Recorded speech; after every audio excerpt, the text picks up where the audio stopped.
اور ان کے 7 چکر لگانے. ایک طرف گئے صفا سے مروہ تک 1 چکر ہو گیا, مروہ سے پھر صفا 2 ہو گئے, اس طرح آنا جانا پھر آنا جانا 7 دفعہ آپ نے ایسے کرنا ہے. صفا سے شروع ہو گیا آپ کے چکر اور مروہ پہ جا کے ختم ہو جائیں گے. یہ 7 چکروں میں کم از کم بندہ 3.5 میل کا سفر طے کرتا ہے, اور کرنا بھی پیدل ہے, بغیر کسی جوتا پہنے ہوئے, بغیر کسی چمڑے کے موزہ پہنے ہوئے. جراب تک بھی آپ نہیں پہن سکتے, ننگے پاؤں آپ نے اس جگہ کے اوپر دوڑنا ہے. چلنا بھی نہیں بلکہ دوڑنا ہے. صفا اور مروہ کی پہاڑیوں کے اوپر اور آنے جانے کا جو درمیانی وایا ہے, اس جگہ پہ دوڑنا ہے. اب عقل سلیم نہیں مانتی کہ دوڑنا بھی عبادت ہوتا ہے. دوڑ بھی کبھی عبادت ہوئی؟ ہم اپنے علاقے میں صبح سیر کے وقت جانے کتنے میل دوڑ آتے ہیں, لیکن وہ تو کبھی بات نہیں لکھا گیا. ہم گھر میں کتنا ہم دوڑ لیتے ہیں, چل لیتے ہیں, چل قدمی کرتے ہیں, لیکن وہ تو ہماری بات نہیں ہوتی. وہاں پہ قدم بہ قدم چلنا اور دوڑنا جو ہے وہ عبادت ہے. اب وہ عبادت کیسے بن گیا؟ اب یہ دوڑ بھی عبادت نہیں ہے. اصل میں جس بات کی طرف آپ کو میں لے کے جانا چاہتا ہوں, یہ دوڑ بھی عبادت نہیں. اصل میں اس دوڑ کے پیچھے ایک نظریہ, ایک سوچ ہے, ایک عقیدہ ہے. وہ عقیدہ اپنانا عبادت ہے, اور وہ ہے فلسفہ حج, اور وہ ہے حج کا مین رکن, کہ وہاں پہ شریعت نے ہمیں عقیدہ اور سوچ کیا دی ہے. ابراہیم علیہ نبینا نے جب سیدہ حاجرہ کو اس جگہ پہ چھوڑا نا, اس وقت کی تاریخ اگر آپ پڑھ کے دیکھیں نا, تو بالکل یہ سارا علاقہ بیابان, جنگل, پہاڑی سلسلہ اور گرم پہاڑ, سیاہ پہاڑ. تو جب رات کو چھوڑنے کے لیے آئے تھے, رات آپ نے وہیں پہ قیام فرمایا. صبح کا وقت جب ہوا نا, تو آپ نے بغیر کسی بتائے اپنا قدم واپسی یعنی ملک شام کی طرف بڑھانا شروع کیا. سیدہ حاجرہ نے آپ کی قمیض کو پکڑ لیا, پکڑا تو پوچھا, اے میرے سر کے تاج ابراہیم, آپ مجھے یہاں پہ بیابان علاقے کے اندر تنہا چھوڑ کے جا رہے ہیں, بتائیں کیوں چھوڑ کے جا رہے ہیں؟ آپ خاموش ہو گئے. پھر پوچھا, اے ابراہیم میں عرض کرتی ہوں آپ مجھے یہاں پہ بیابان علاقے میں چھوڑ کے جا رہے ہیں, بتائیں کیوں چھوڑ کے جا رہے ہیں, کس کے سہارے پہ چھوڑ کے جا رہے ہیں؟ میرے پاس یہ ننھا شیر خار میرا اسماعیل ہے, اور اتنے لمبے چوڑے بڑے علاقے کے اندر انسان تو کیا, کوئی درندہ یا کوئی پرندہ تک بھی موجود نہیں. میں اکیلی عورت ذات, میں یہاں شیر خار بچے کی پرورش کیسے کروں گی؟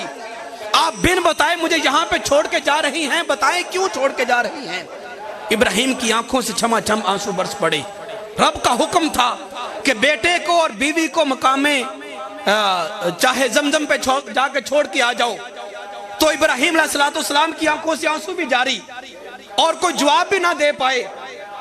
لیکن جب سیدہ حاجرہ نے چہرے کو دیکھا نا, تو بھانپ گئی, سمجھ گئی. تو پوچھا کہ ابراہیم کیا یہ حکم آپ کو رب کی طرف سے ہے؟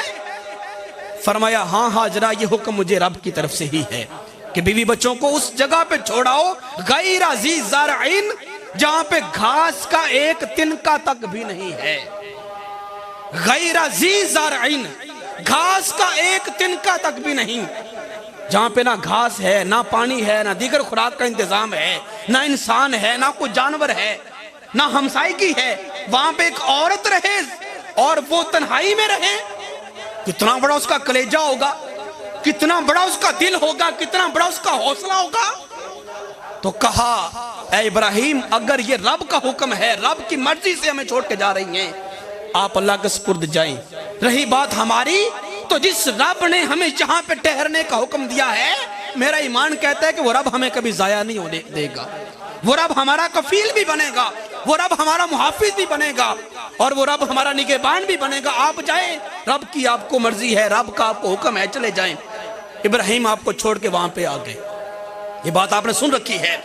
لیکن یہ جو صبر تھا سیدہ حاجرہ کا, یہ جو آپ کی استقامت تھی, اور یہ جو آپ کا جذبہ تھا, اور یہ جو آپ کا ایمان تھا, اصل میں یہ بات تھی جو آج بندہ مومن کو اپنانے کی ضرورت ہے. فرمایا کہ اے بندہ مومن, نیک بندی سیدہ حاجرہ کے دل میں یہ جذبہ ایمانی تھا کہ میرا رب وہ رب ہے جو پتھروں کے اندر بھی کیڑے کو پالتا ہے. میں تو آج اگرچہ صحرائی علاقہ کے اندر ہوں, میرے رب مجھے کفیل بھی ہے, میرے لیے نگہبان بھی ہے, میرے لیے وہ خالق و مالک بھی ہے, میری نگہداشت خود ہی کر لے گا۔ الخیر وہ وقت بھی آیا جب اسماعیل علیہ السلام نے پیاس کی وجہ سے ایڑیاں رگڑیں، کچھ کھجوریں تھی، کچھ پانی تھا جو ابراہیم دے کے گئے تھے، وہ ختم ہو گیا ایک دو دنوں کے اندر۔ جب صفا سے مروہ کی طرف اور مروہ سے صفا کی طرف سیدہ ہاجرہ نے چکر کاٹے نا، اس غرض میں کہ بیٹے اسماعیل کے لیے کوئی پانی، کوئی خوراک، کوئی پھل دار درخت تلاش کروں، چونکہ قریب اس وقت یہی دو اونچی پہاڑیاں تھیں صفا اور مروہ کی، تو صفا پہ کھڑے ہو کے دائیں بائیں چاروں طرف دیکھا، کوئی درخت نظر نہ آیا، کوئی پرندوں کا جھنڈ نظر نہ آیا جن کو دیکھ کر یہ اندازہ لگایا جا سکے یہاں پہ کچھ چشمہ پانی کا ہوگا۔ بھاگ کے آدھا میل دور دوسری پہاڑی مروہ، وہاں پہ جا کے پھر چاروں طرف میں دیکھتی ہیں، کوئی وہاں پہ درخت نظر نہیں آ رہا، کوئی پانی کا چشمہ جاری نظر نہیں آ رہا۔ پھر بھاگ کے بیٹے کے پاس آ گئی، درمیان میں بچہ اسماعیل پڑا ہوا ہے، اس خوف کے مارے کہ کوئی درندہ، کوئی موذی جانور میرے بیٹے اسماعیل کو نقصان نہ پہنچا دے۔ کبھی بیٹے کو لپکتی ہیں، ان کو اٹھاتی ہیں، چومتی ہیں، کبھی صفا پہ، پھر مروہ پہ، پھر صفا پہ، پھر مروہ پہ۔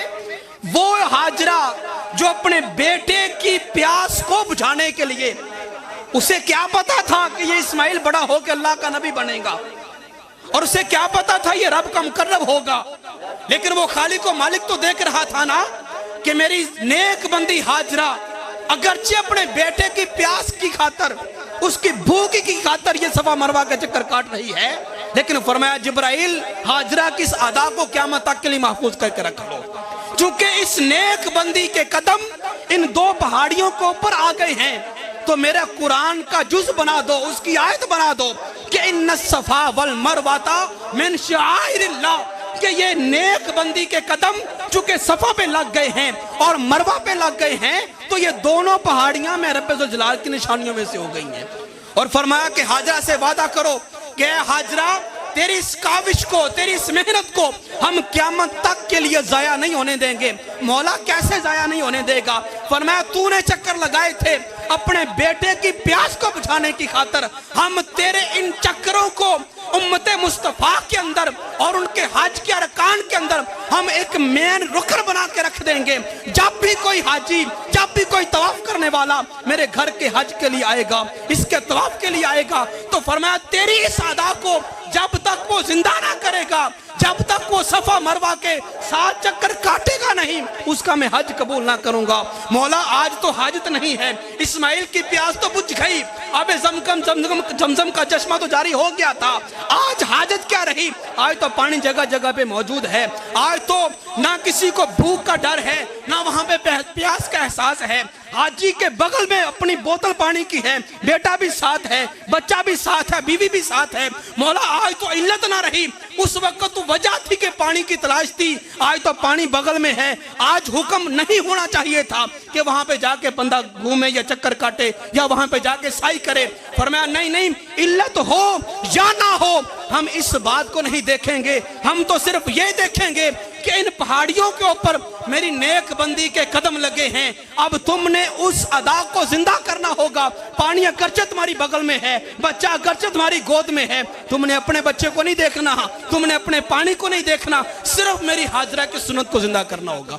فرمایا جب سنت کو زندہ کر لو گے، ان کا طریقہ کار اپنا لو گے، اور تمہاری سوچ، تمہارا ذہن، تمہاری عقل سیدہ ہاجرہ کی سائی کی طرف، ان کے چکروں کی طرف چلی جائے گی، تمہاری اس سوچ کو، تمہاری اس عقل کو، تمہارے اس نظریے کو، اس عقیدے کو میں حج بنا کر تمہارے سابقہ سارے گناہوں کو معاف فرما دوں گا۔